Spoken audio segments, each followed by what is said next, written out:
Dear citizens of the world, I'm Padmini Arhant, author and presenter, padminiarhant.com, prakriti.padminiarhant.com. I welcome you all to my presentation, Global Pandemic and China. The coronavirus SARS-CoV-2 transformed into global pandemic continues to consume lives, affecting millions worldwide with a catastrophic impact on every domestic economy, producing aggregate effects on the global economy. The pandemic caused health disaster and economic collapse is immeasurable. The coronavirus COVID-19 genome SARS-CoV-2, identified as such by China and scientific community, gaining rapid human-to-human transmissibility that was initially denied by Chinese authorities in Beijing and endorsed by World Health Organization at the outbreak onset is on the record. Furthermore, the travel ban that was critical to prevent the spread of the virus was also rejected in the earlier days by Beijing and World Health Organization, stating the virus posed no threat to humans and the world need not be alarmed in that respect. Again, these are public statements from Beijing and World Health Organization even after the virus explosion in Italy, Iran, and Southeast Asia. Although Beijing dispute the origin of the virus, the infection starting in Wuhan, Hubei province in China, and the Wuhan Institute of Virology, located mere 300 feet from the wet market, are factual data. The latest confirmation on SARS-CoV-2 virus genetic alteration research showing characteristics in correlation with the virus adaptability in humans affected in the current pandemic doesn't appear to be a coincidence. No matter how these findings and new revelations are circumvented, at the end of the day, the virus origin and source emerging from Wuhan, China is incontrovertible. China's virologist Shi Zhengli, referred to as the Bat Woman, apparently for her prolonged study of coronavirus in bats, having become unavailable soon after the viral eruption, suddenly appearing following scientific determination on possible viral leak from Wuhan lab to defend indefensible position on all issues in Wuhan Institute of Virology and handling of the cataclysmic event, quoting politicization of science, perhaps at Beijing's behest, is a weak argument. The authorities in Beijing, having ignored the lapses in the P4 lab and Wuhan Institute of Virology settings brought to attention by United States Embassy in Beijing in January 2018 with little or no precautionary measures, including secrecy on experiments in Wuhan lab directly concerning humanity, cannot be slighted as sheer politics, especially when the world is experiencing insurmountable health and economic crisis due to the pandemic. In fact, the authorities in Beijing had politicized the coronavirus right from early detection in Wuhan until today, letting that evolve into a pandemic crossing international borders and territories rather than allowing science, medicine, and public health experts to address the problem there and then when it actually occurred in Wuhan, China. Furthermore, Beijing's aggressive tactics, forcing medical professionals and scientists, including virologists, in Wuhan Institute of Virology to abscond from the scene while silencing whistleblower Dr. Li Wenlian to death bear evidence to Beijing's hardline policy toward own population in Wuhan and rest of China. Notwithstanding Chinese Communist Party leadership politicizing SARS-CoV-2 known as COVID-19 from the get-go until now, barring access to international experts in the assessment of virus origin and source.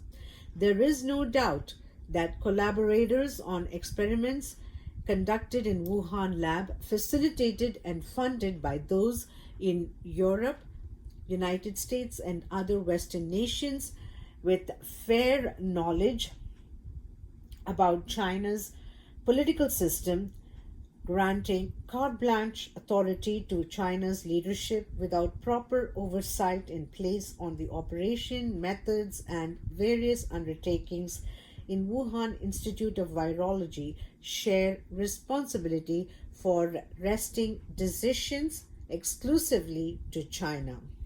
In general, science explorations into future assuming to protect humanity from potential health and survival hazards such as pandemics, the involvement without any preparedness for untowardness jeopardize humanity, endangering lives and livelihoods prevalently encountered in the coronavirus mass infection. Regardless, science bear serious responsibility and propriety to avert consequences snowballing beyond control like the present pandemic. Beijing turning the tide against global citizenry, the coronavirus victims either succumb to the deadly virus or fighting the pandemic in the health and economic front exacerbate situation. Instead, Beijing extending full cooperation for an independent investigation and inquiry into SARS-CoV-2, that is COVID-19, cause and catalyst without political meddling from anywhere would substantiate any claims one way or another, besides setting precedents to prevent pandemics in the future. The coronavirus detected and treated in Wuhan, China, as far back as October 2019. However, Wuhan epidemic brought to world notice only in late January 2020, with lockdowns imposed in late March this year. Political angle to the pandemic is the health catastrophe downing healthy economy coinciding with United States presidential election year in 2020 when Wuhan Institute of Virology WIV has long been engaged in coronavirus experiments since 2009. On the global response to pandemic, the lockdowns in the absence of any prevention or cure to the highly infectious coronavirus reportedly effective per public health officials and governments, though not without economic costs in many parts of the world, drastically affecting the poor, fragile, and the most vulnerable in health and economic terms, largely attributed to financial constraints, insufficient resources, considering demand surge in medical supplies, and little or no economic relief from governments in certain economies, leaving population to deal with hunger and lack of facilities amid extensive shelter-in-place order. The migrant workers in different countries share a common problem, and that was being stranded in locations without ways to support them and their families, especially with the layoffs and no income, forcing them to return home. In India, for example, the migrant workers lost their lives in preventable causes of death, and many from starvation, heat exhaustion, and accidents in the course of long journey by foot back home, covering as far as 1,500 kilometers. That's 1,500 kilometers or more. These tragedies were avoidable had the migrant workers been able to leave earlier by available means of transport prior to lockdown, with the central government giving adequate time rather than spur of the moment decision confining them to congested settings, defeating the purpose of social distancing and close contact. The extended lockdowns would be feasible had the governments made provisions to supply food and essential services, including financial assistance to cover the entire period, with factories and regular working conditions shut down in the wake of the pandemic. The easing of lockdowns based on local authorities' reports on pandemic effects in their areas and accordingly setting guidelines for gradual reopening would be the initial steps towards economic revival. Any drastic measures always leads to undesirable outcome. Citizens on their part maintaining self-discipline in personal hygiene, stated earlier, like washing hands and feet, sanitizing commonly used surfaces, allowing 6 feet distance, avoiding personal contact when outside, monitoring personal health to remain healthy and active are all necessary to combat virus and keep illnesses at bay. Now on China's policy in mainland Xinjiang province, Hong Kong, Taiwan, Tibet, Nepal, India, South China Sea, and other territories facing the Communist Party's authoritarianism is a matter of grave concern. China's rise to economic power status is a consolidation of local population hard work, global consumers' contribution, and Western powers' overarching privileges granted to Communist Party in Beijing, contradictory to Western stance on communism and socialism, imposing sanctions against other nations lasting over decades, typically enriched China's Politburo members and multinational companies representing the top 1% in global society. Hong Kong.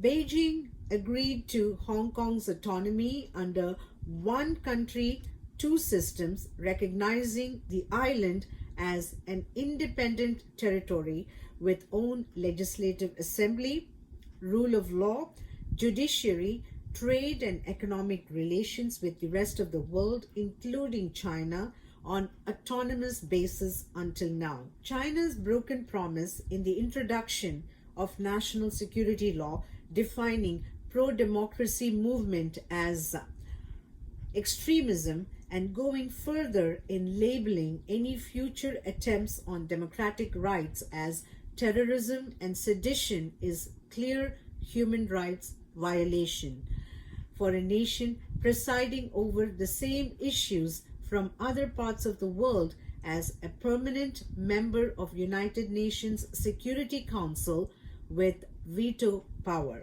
China's contradiction in this respect is a serious flaw, beckoning Beijing authorities' unconditional acknowledgement of Hong Kong's autonomy.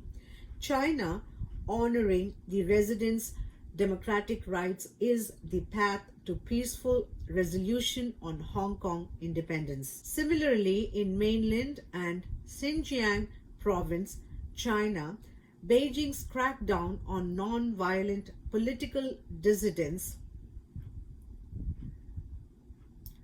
in mainland and Uyghur Muslims' plight in the supposedly autonomous Xinjiang province has attracted international condemnation, with situations only deteriorating as time goes by, with no hope for freedom of speech.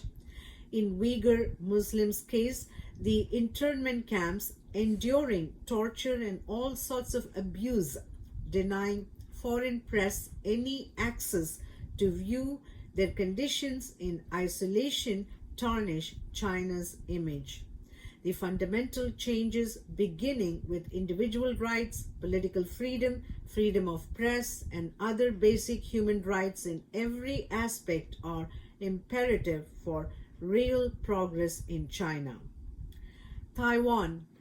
Beijing asserting rights over sovereign Taiwan as China's territory falls under the same category as territorial annexation by force.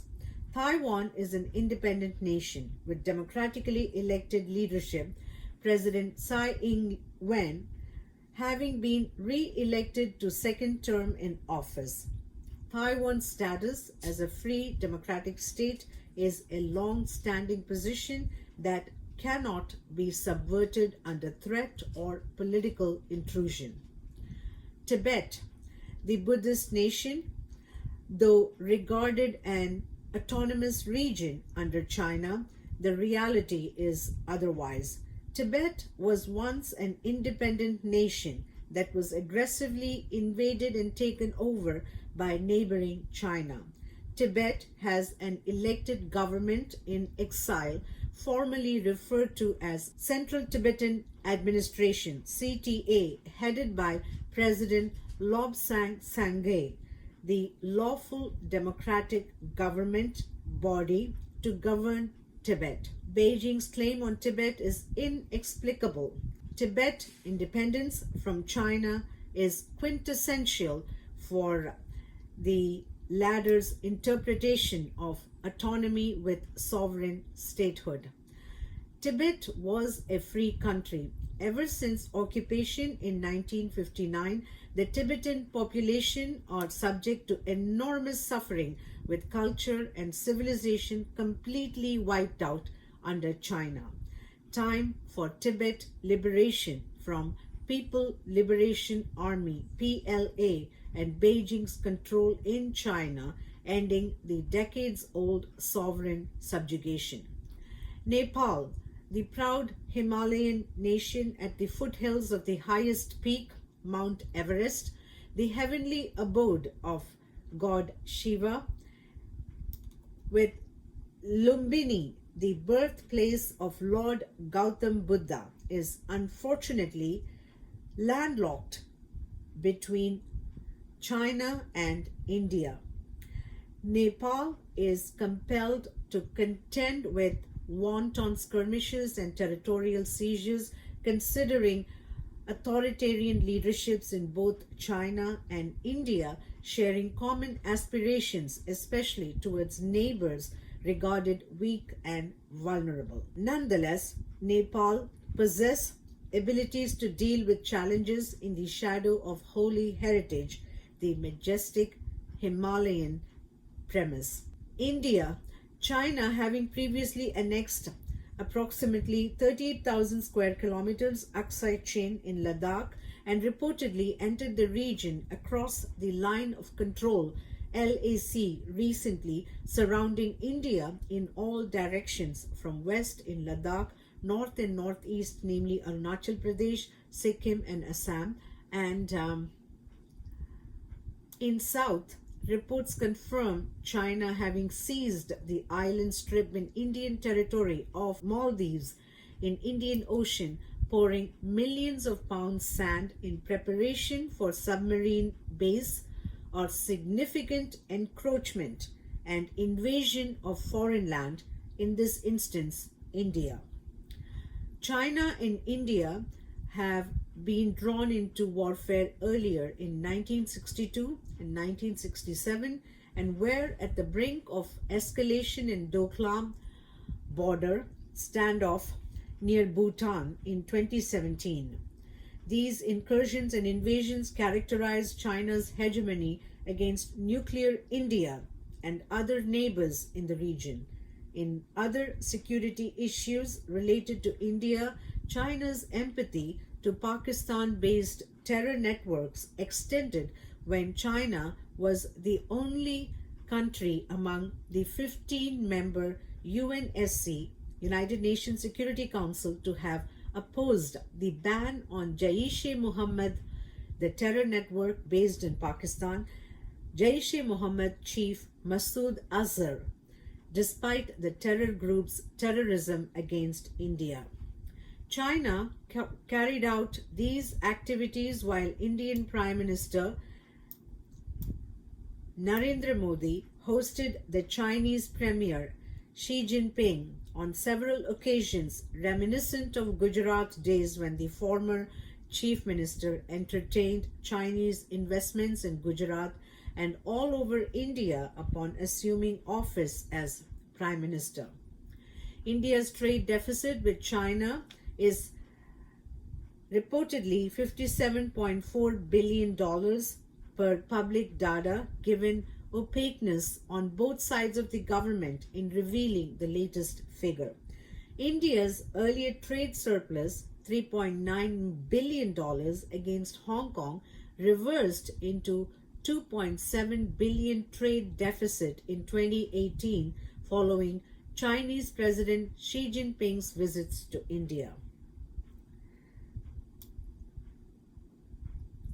China has consistently been the beneficiary against India, accessing Indian market in trade and economic deals.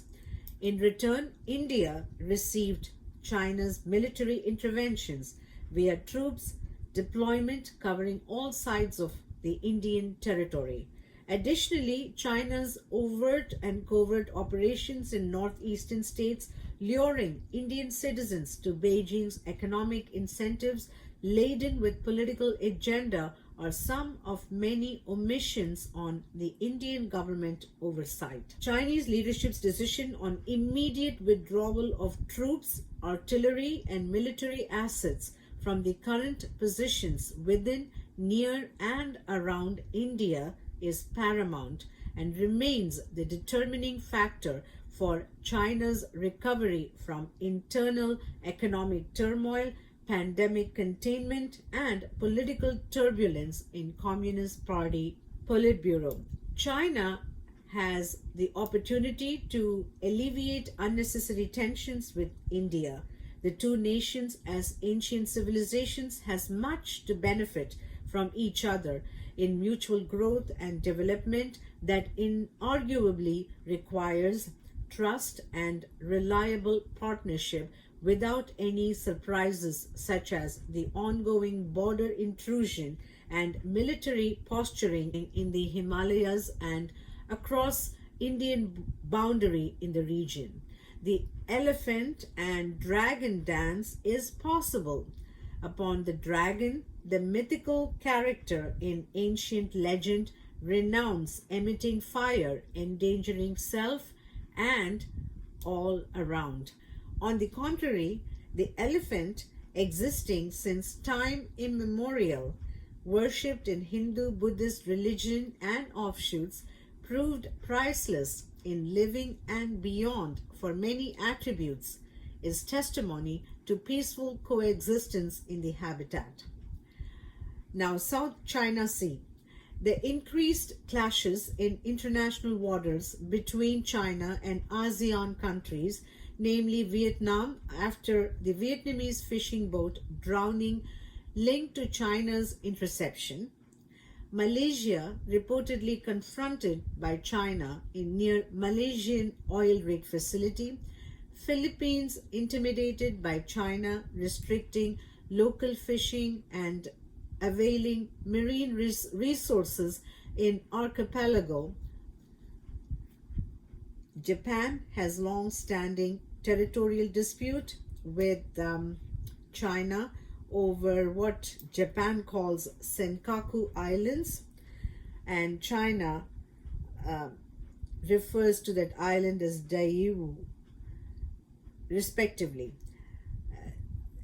Tayutai Islands is Tayutai Islands is contested between China and Taiwan on the Taiwan Straits, is yet another issue in that region.